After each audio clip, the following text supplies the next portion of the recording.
Porque a vida é essa descoberta incessante. E a gente não, eu quero estabilidade. Mas que estabilidade no mundo que flui? No mundo que não há nada fixo? Por que eu quero uma coisa estável? Preciso ter um emprego estável, preciso ter uma situação estável. E por que é tão difícil conseguir essa iluminação, né? Que tanto fala, né? Buda é a iluminação, Jesus a salvação. Mas por que nós seres humanos temos tanta dificuldade de realmente viver no agora e se iluminar? Tem que procurar, né? Então, vamos ver, a palavra Buda originalmente significa o desperto. Desperto. Aquele que despertou, que vê a realidade assim como ela é. E atua de forma decisiva para que seja melhor para o maior número de seres. Então, a gente sai um pouquinho do eu, do primeira pessoa do singular, e vai para a primeira pessoa do plural. O que é bom para nós, não é o que é bom para mim. Porque na hora que eu falo eu separado, eu criei uma tesourinha, uma muralha entre nós, né? O ego, né? É o ego, o Freud bem que falava sobre ele, né? Mas ele é nosso amigo, ele não é nosso inimigo. Se a gente souber usar de forma adequada a nossa identidade pessoal, porque tem uma frase que eu adoro, que o Buda dizia: nada tem uma autoidentidade substancial, independente e separada. Nada neste mundo tem uma autoidentidade, que seria o ego, independente e separada. Porque está tudo interligado. É o que a gente vai falar interser. Estamos todos interconectados a tudo que existe, a toda a vida da Terra. A nossa vida só é possível porque tem oxigênio nesta sala, porque a gente tem água, porque tem alimentos, porque tem plantas. Tem uma rosa belíssima na sua entrada aí, né? É verdade. Está tão bonito, né? Tem uma árvore com rosas, uma roseira junto com a árvore, né? Então a gente fala, você vê, uma depende da outra. Nós vivemos nessa interdependência. E às vezes a gente não é educado para isso, para essa procura de uma coisa mais profunda do sentido da existência. Por que estamos aqui? Qual é o papel de nós, seres humanos, nesse planeta? Será que nós somos uma doencinha que a gente está aqui para destruir o planeta? Para fazer guerra, para pôr fogo nas matas, para tirar árvore? Como se fosse um vírus, né? Pois é, será que nós somos esse vírus ou não? Será que nós podemos ter um papel na parte pequenininha que a gente ocupa do planeta, na crostinha fininha de fora do planeta? Porque dentro é fogo, né? É um magma. O que a gente está fazendo aqui? E essas perguntas a gente devia oferecer às crianças para pensar e não deixar de questionar. Porque tem uma idade que a gente fala, a ideia dos porquês, né? Por que isso, por que aquilo? Que bom! Não deixa isso quieto. Não para de fazer perguntas. Não pare de se questionar. Porque a vida é essa descoberta incessante. E a gente não, eu quero estabilidade. Mas que estabilidade no mundo que flui?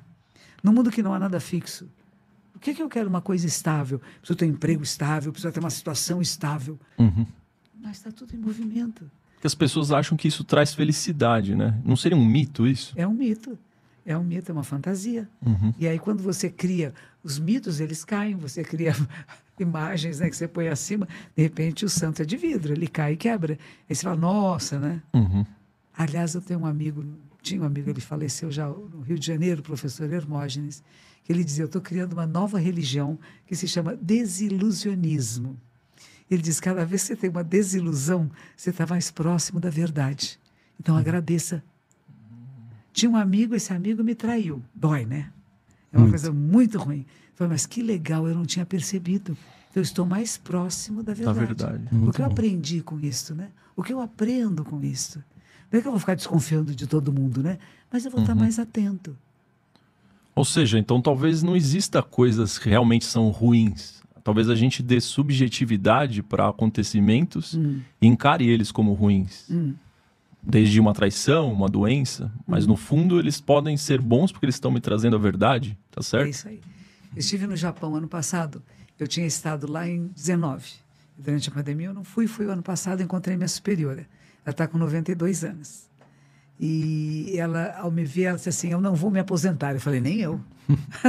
Nós somos da turminha que não queremos nos aposentar. Enquanto a cabecinha estiver funcionando e a gente puder estar andando para cima e para baixo, nós vamos estar fazendo o que a gente gosta de fazer, né? E aí ela disse assim, nesses 4 anos eu tive várias enfermidades. Tive até um câncer de intestino, ela disse. E sabe o que eu faço agora? Ela disse, eu agradeço aos Budas das enfermidades. Eu achei que ela ia falar da cura, né? Falou assim, não, das enfermidades, porque eu fiquei uma pessoa melhor. Se eu vou visitar alguém no hospital agora, eu já tenho outra perspectiva do que está na maca, no hospital. Eu posso conversar melhor. E uma terceira coisa importante que ela me disse é: as pessoas acham que eu, sendo abadesa do mosteiro, eu estou iluminando os outros que chegam até mim. E ela disse: não, cada pessoa que chega até mim me ilumina, me mostra um aspecto que eu ainda não tinha visto. Eu não ilumino ninguém. E eu lembrei que quando eu estava no mosteiro, eu tinha muitos embates com ela, sabe? Eu era muito chatinha, eu duvidava, falava, né? E uma vez eu falei para ela, falou assim: não seja como gelo, porque eu lia os livros, eu queria fazer tudo que nem estava no livro, assim. Tem que ser ao pé da letra, porque eu li que tem que ser assim. Ela dizia: nós não somos mais esses seres medievais, não somos mais da antiguidade, seja mais flexível. E um dia eu falei para ela: então derreta o meu gelo. Ela disse: eu não. Quem derrete o seu gelo são os ensinamentos de Buda, não sou eu. E isso, ela tem muita consciência disso, né? Não sou eu que estou iluminando os outros, não sou eu. Às vezes as pessoas vêm dizer para mim: monja, a senhora me ajudou tanto. Não, quem ajudou foi você. Você ouviu o ensinamento e você pôs em prática na sua vida. Então funcionou. Mas eu não fiz nada, eu sou uma tradutora. Uma ferramenta. Uma tradutora de um ensinamento muito antigo que eu experimentei e falei: funciona. E se funciona, eu compartilho. E se a pessoa está no momento certo de ouvir, conseguir pôr em prática na vida, vai funcionar. Se fizer sentido para ela. Se não fizer, não adianta nada. Você pode gritar, berrar, cantar, fazer uma música, dançar, que não adianta, não percebe. Monja, por que você acha que nós somos jovens, né? Poucos jovens aí se interessam por esse tipo de assunto, né? Inclusive, a maior parte das pessoas que nos assistem são pessoas mais de meia idade, né? Que legal. Então, a gente fica meio na dúvida, assim, né? Quando que o jovem, em que momento que a pessoa vai realmente perceber a importância de se fazer essas perguntas que você comentou? O que acontece é que muitos de nós, na juventude, achamos esquisito a gente ter esses questionamentos e a gente põe embaixo do tapete. A gente finge que não está questionando. E mesmo quando vai num grupo de amigos, eles acham esquisito falar de coisas que incomodam um pouco, porque eu não tenho respostas. Eu não tenho conclusões, eu tenho questões só. E fico sem graça de dizer para os meus amigos: olha, estou questionando isso, você acha legal? Então eles escondem um pouco. Como se fosse uma fraqueza. É, né? Como se fosse uma fraqueza. Tinha um grupo de praticantes em Belo Horizonte, e que a moça dizia assim para mim: ai, monja, quando eu vou sair com os meus amigos, eu não acho mais graça nas conversas que eles têm. Se antigamente era divertido, agora não tem graça. Eu falei: puxa o assunto. Ah, vão achar que eu sou boba, chata. Seja boba e chata. Você não precisa apenas falar as bobagens que eles estão falando, mas ouça o que eles estão dizendo, interesse-se por eles e mostre um outro aspecto. E você traz essa reflexão para os jovens, porque é na juventude que a gente vai poder desenvolver essa capacidade de procurar a verdade, de procurar a essência do ser. Que foi o que você passou, né? É isso aí. A gente começa a questionar tudo. Mas eu acho que o grande problema é que, no caso da sua amiga e eu acho que de todo mundo, é que a gente tem muito medo do que os outros vão pensar de nós. Por isso que a gente não fala essas coisas. Então. Por que será que o ser humano tem tanto medo do que os outros pensam dele e não sobre o que ele pensa de si mesmo? Porque somos gregários e a gente precisa do apoio das outras pessoas. Nós não vivemos sozinhos. Porque nós somos mamíferos sociáveis. É, exato. A gente precisa das outras pessoas para tudo. Para conversar, para olhar para o rio, para o mar, para passear, para discutir, para pensar de forma diferente, né? Para trabalhar. A gente precisa de outras pessoas. Então a gente quer muito esse apoio. E principalmente quanto mais adolescente, lembra na adolescência como é que era? Imagina se eu vou fazer alguma coisa que meu coleguinha adolescente vai ficar de mal comigo. Vai achar que eu sou bobo e não fala mais comigo. Então a gente escondia uma porção de coisas, né? Não queria ser aceito pelo grupo. É uma importância grande no nosso processo de crescimento. Agora, o legalzinho é que depois dos 70 você não se importa mais. Sério? A idade proporciona isso. Você já viveu tanto, porque depois de 70 você fica pensando, qualquer hora é hora, né? Se o filme acabar, pode acabar, porque o que eu tinha que fazer aqui, grande parte eu já fiz, ainda tem muito o que fazer, como diz a minha superiora, né? Não tem aposentadoria, enquanto está vivo, está fazendo, né?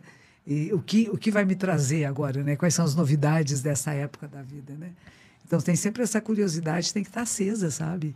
Não pode dizer: agora eu já sei tudo, agora eu já tive todas as experiências que eu podia ter na vida. Não.